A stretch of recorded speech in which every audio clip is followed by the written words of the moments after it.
시작하겠습니다. 네, 3편의 영화가 있는데요. 먼저 더 피아노, 그다음에 다니엘 연대기, 네, 반지의 제왕이 있습니다. 다음은 실제 이 영화에서 나온 장면들 중 일부인데요.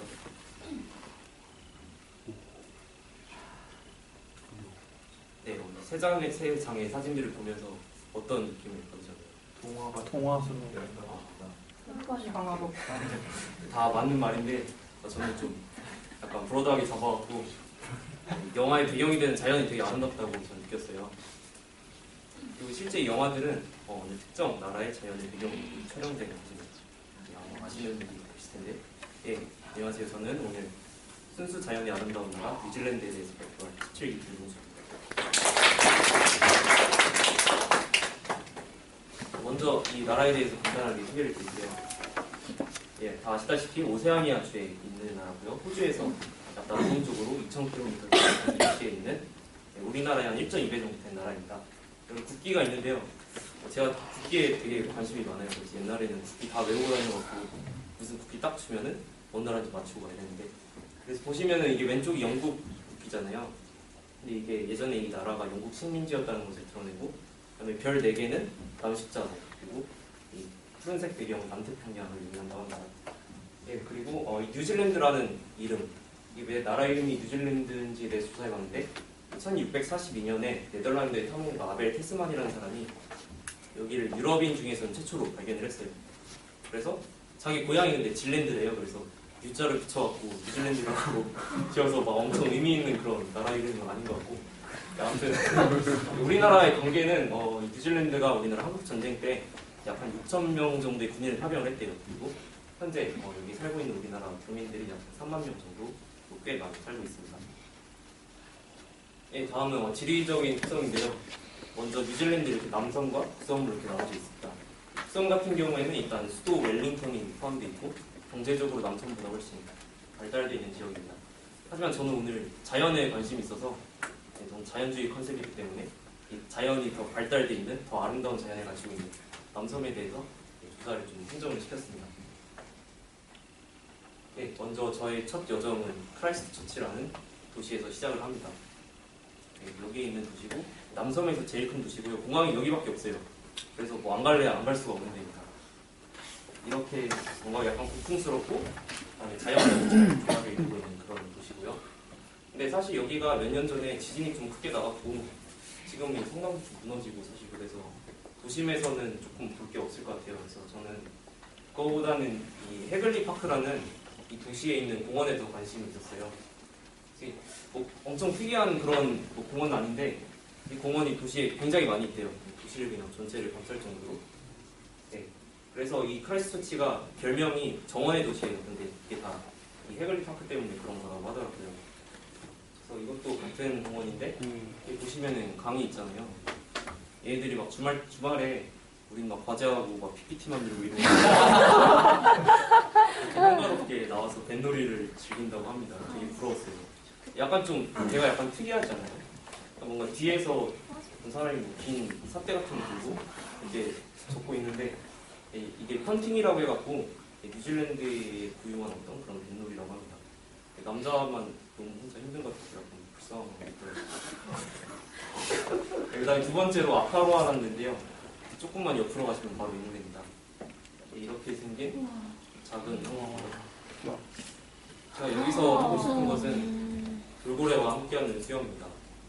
돌고래도 고래인데 같이 수영하면 물지 않을까, 위험하지 않을까 생각하실 수 있는데 이게 헥터 돌고래라고 해서 길이가 1.5m? 그다음에 몸무게도 60kg 이하의 되게 작고 순한 그런 돌고래래요.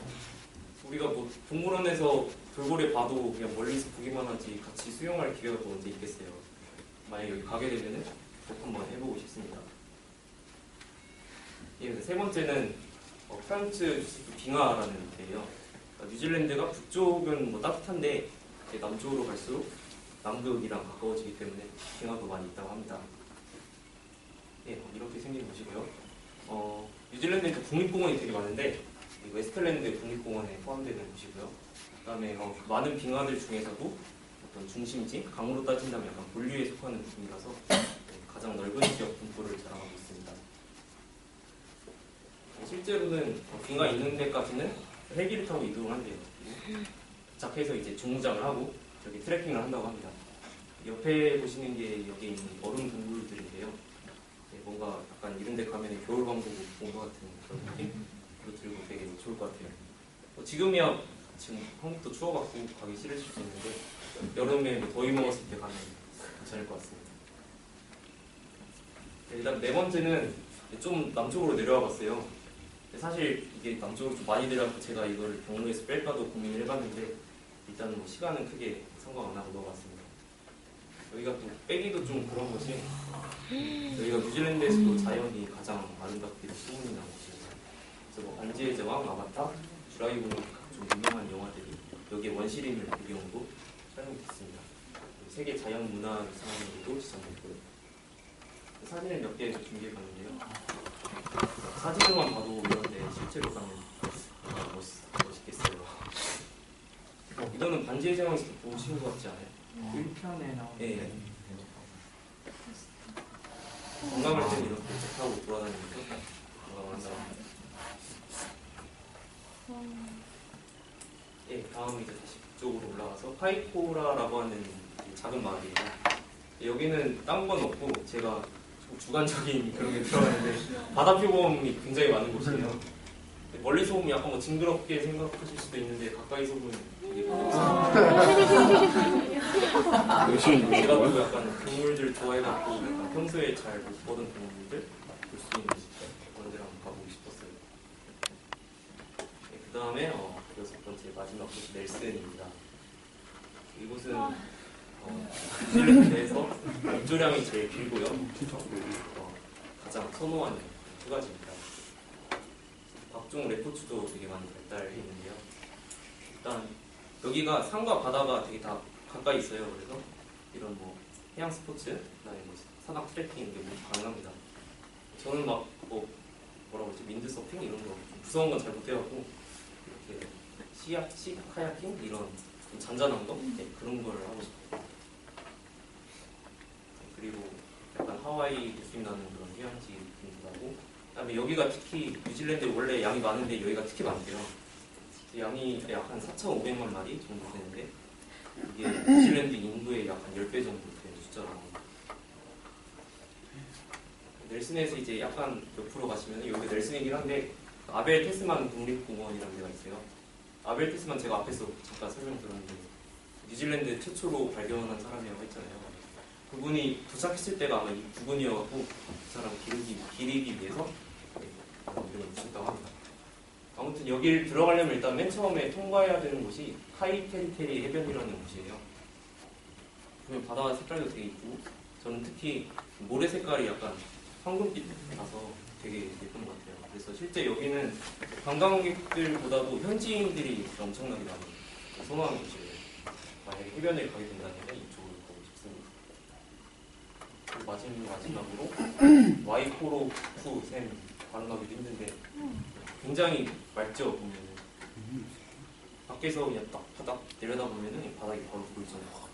그 정도 깨끗한 샘이죠. 그 오른쪽은 실제로 여기 카메라를 넣어서 찍은 거래요. 근데 가시거리가 63m가 됩니다. 이 정도로 깨끗한 샘은 진짜 우리나라는 물론이고 다른 나라에서 쉽게 찾아보기 힘든 그런 곳입니다. 네, 그래서 지금까지 제가 가고 싶은 해외 여행지인 뉴질랜드에 대해서 말씀을 드렸는데요. 답답한 도시에서 좀 벗어나고 싶거나 아니면 해외여행 가고 싶은데 뭔가 남들 다 가는 유럽 말고 딴 데 가고 싶다 하시면 여유 되실 때 뉴질랜드 가보시는 건 어떨까요? 상황을 마치겠습니다.